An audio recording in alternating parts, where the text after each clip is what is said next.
মাটি থেকে 480 ফিট উপরে 4500 বছরের পুরনো এই পিরামিডের ভেতরে এমন কি ছিল যেটাকে শুধুমাত্র দেখার জন্য গবেষকরা একটি রোবোটিক ক্যামেরা পিরামিডের ভেতর পাঠিয়েছিল।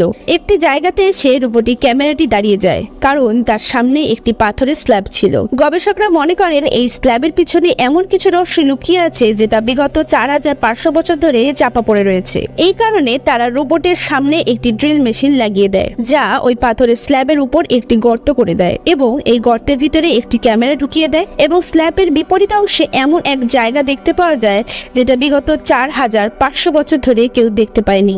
আজকের ভিডিওতে পিরামিডের রহস্য নিয়ে কথা বলবো।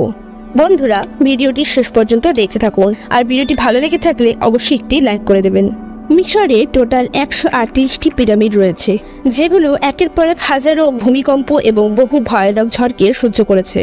কিন্তু অবাক করার বিষয় এটাই যে এদের মধ্যে একটিও নিজের জায়গা থেকে এক বিন্দুও সরে যায়নি। এদের মধ্যে সবচেয়ে উঁচু এবং বড় পিরামিডটি হলো the great pyramid of Giza. আর এই পিরামিডের বেস এরিয়া প্রায় 13 একর জমির সমান। মানে এই পিরামিডের ভেতরে প্রায় 92টি ফুটবল মাঠ খুব ভালোভাবে ফিট হতে পারবে। পর্যবেক্ষণের মাধ্যমে জানা গেছে যে এই পিরামিডের মধ্যে মোট 43 লক্ষ বড় বড় পাথরের ব্যবহার হয়েছে, যেগুলোর মধ্যে বহু পাথরের ওজন 50 টনের মতন ছিল। যদি এই পিরামিডের টোটাল ওজন ক্যালকুলেশন করা যায়, তবে এই পিরামিডের ওজন হবে 60 লক্ষ টন, যেটি 12টা বুর্জ খলিফার ওজনের সমান। কিন্তু এত উঁচু এবং এত বড় পিরামিড বানানোর কারণ কি ছিল? কয়েক হাজার বছর আগে যখন মানুষের কাছে কোনো সামগ্রী মজুদ ছিল না, তখন এই পিরামিডের দেওয়াল কিভাবে প্রতিটা ইঞ্চিতে লেবেল করা হয়েছিল, কিভাবে এত ওজনের পাথরগুলো স্কোয়ার শেপে কাটা হয়েছিল এবং কোনো ক্রেনের সাহায্য না নিয়ে কিভাবেই বা 480 ফিট উঁচুতে এই পাথরগুলো তোলা হলো। আর পিরামিডগুলো বানাতে এমন কোন ইঞ্জিনিয়ারিং সিস্টেমকে ব্যবহার করা হয়েছে যেটা এই পিরামিডগুলোকে ভূমিকম্প রোধ করার সঙ্গে সঙ্গে এদের কর্নার সাইডগুলোকে সম্পূর্ণ 51.5 ডিগ্রি অ্যাঙ্গেলে সেট করেছে। চিন্তার কোনো কারণ নেই, আজকের ভিডিওতে সব বিষয় জানতে পারবো। প্রাচীন মিশরীয়রা একটি দেবতাকে মানত, যার নাম হলো ওয়াইরিস। প্রাচীন মিশরবাসীরা মনে করতেন এই দেবতা হচ্ছে জন্ম আর মৃত্যুর দেবতা, যিনি কিনা মৃত্যুর পর আত্মাকে নতুনভাবে জন্ম দিতেন। তারা বিশ্বাস করত আকাশে অ্যালাইনমেন্টে থাকা তারাগুলো তাদের ভগবান ও ওয়াইরিসের ঘর। সে যাই হোক, এগুলো যে নির্ভেজাল গল্প এবং কল্পকাহিনী এতে কোনো সন্দেহ নেই।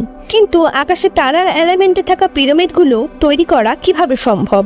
কারণ সে সময় তাদের কাছে না ছিল ট্রাভেলের সরঞ্জাম, না ছিল অত্যাধুনিক টেকনোলজি, কিন্তু তাদের কাছে নিশ্চয়ই এমন কোনো শক্তি ছিল যেটার সাহায্যে তারা কোনো না কোনোভাবে এমন কাজটি সম্পন্ন করেছে।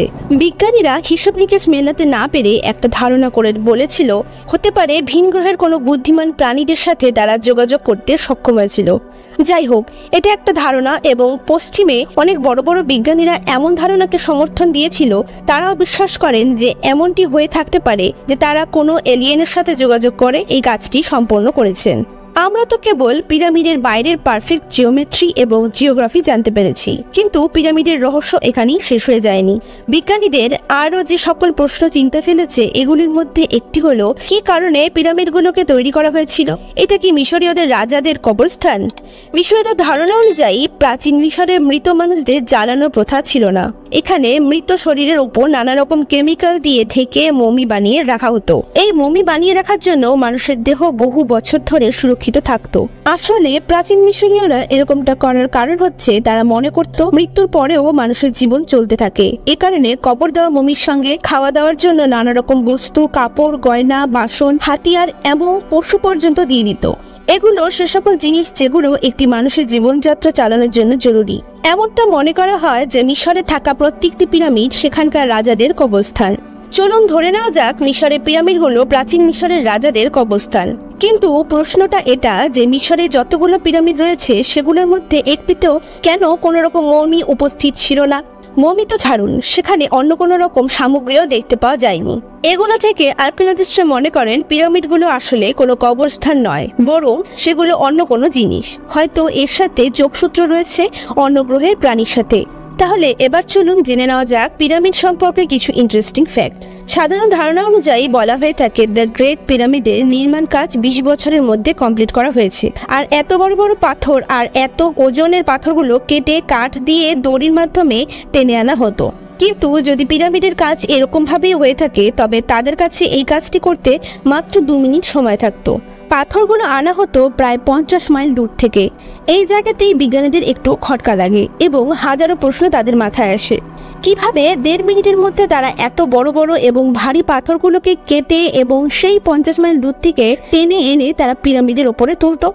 মাত্র 1.5 মিনিটের মধ্যে যদি তারা এই কাজটা না করত, তবে কোনোভাবে 20 বছরের মধ্যে পুরো পিরামিডের কাজ সম্পন্ন হওয়া কোনোভাবেই সম্ভব না।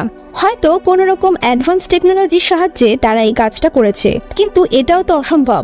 4000 বছর পূর্বে অ্যাডভান্স টেকনোলজি কোথা থেকে আসবে? এবার প্রশ্ন হলো, গ্রেট পিরামিড এক কথায় অসাধারণ ইঞ্জিনিয়ারিং এর নমুনা, কিন্তু এই পিরামিডের ভেতরে কৌশলে তৈরি হওয়ার টানেলগুলো অত্যন্ত বেশি রহস্যময় এবং কৌতূহলী। প্রথম দিকে মানা হয়েছিল যে হয়তো এগুলো ভেন্টিলেশনের জন্য বানানো হয়েছে, যেটার সাহায্যে চেম্বারগুলোর মধ্যে খুব সহজে হাওয়া বাতাস চলাচল করতে পারে। কিন্তু যখন চ্যানেলগুলোর মধ্যে রোবোটিক ক্যামেরা দিয়ে দেখা হয়, তখন দেখা যায় চ্যানেলগুলোর ভেতর থেকে বন্ধ করা ছিল। মানে পিরামিডের ভেতরে থাকা টানেলগুলো ভেন্টিলেশনের জন্য নয়, এবং সেটি অন্য কোনো বিশেষ কারণে তৈরি করা হয়েছিল। দ্য গ্রেট পিরামিডের এখনো পর্যন্ত মাত্র 3টি চেম্বারই খুঁজে পাওয়া গেছে, যার মধ্যে সবথেকে নিচের চেম্বারটি হলো বেস চাপা, মাঝখানে চেম্বারটি হলো কুইন্স চেম্বার, আর সবথেকে উঁচুতে থাকা চেম্বারটি হলো কিংস চেম্বার। 2011 সালে কুইন্স চেম্বারে রোবোটিক ক্যামেরা ঢোকানো হয় এবং সামনে একটি পাথরের স্ল্যাব দিয়ে সেটা বন্ধ থাকতে দেখা যায়, কিন্তু স্ল্যাবের উপরে একটি মেটালের টুকরো আটকানো ছিল। বিজ্ঞানীদের মনে হচ্ছিল হয়তো এর পিছনে আরেকটি চেম্বার থাকতে পারে, তাই তারা যখন এই পাথরের উপরে ফুটো করে ভেতরে ক্যামেরা প্রবেশ করায়, তখন এই ছবিটি দেখতে পাওয়া যায়, যেটা আপনারা এখন স্ক্রিনেই দেখতে পাচ্ছেন। কিন্তু এরপরই ক্যামেরাটি বন্ধ হয়ে যায়। এরপর আর সামনে অগ্রসর হতে পারেনি রোবটটা। তবে মিশর সরকারও চাইছিল না কোনোভাবেই এর সমস্ত রহস্য উন্মোচন হয়ে যাক। সে সময় থেকে এখন পর্যন্ত ওখানকার গভর্নমেন্ট কোনো প্রকার এক্সপ্লোরেশন করতে অ্যালাউ করেনি।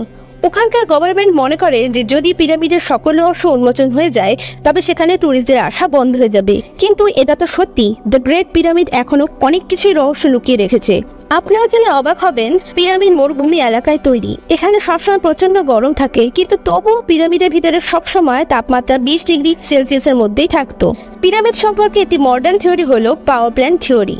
এই থিওরি অনুযায়ী বলা হয়ে থাকে যে পিরামিডের ব্যবহার ইলেকট্রিসিটি বানানোর জন্য করা হতো। এই থিওরি অনুযায়ী এগুলো হয়তো কোনো বড় বড় পাওয়ার প্ল্যান্ট, যেগুলোর সাহায্যে ইলেকট্রিসিটি জেনারেট করা হতো, আর সেই ইলেকট্রিসিটি ব্যবহার পুরো মিশরে করা হতো। ইজিপ্টে একটি মন্দির আছে যেটাকে ডেন্টাল লাইট কমপ্লেক্স বলা হতো। এই মন্দিরটির মধ্যে বহু রহস্যময় চিত্র স্থাপিত আছে, যেগুলোর মধ্যে একটি হলো এই চিত্রটি, যেটাকে ডেন্টাল লাইট বলা হতো।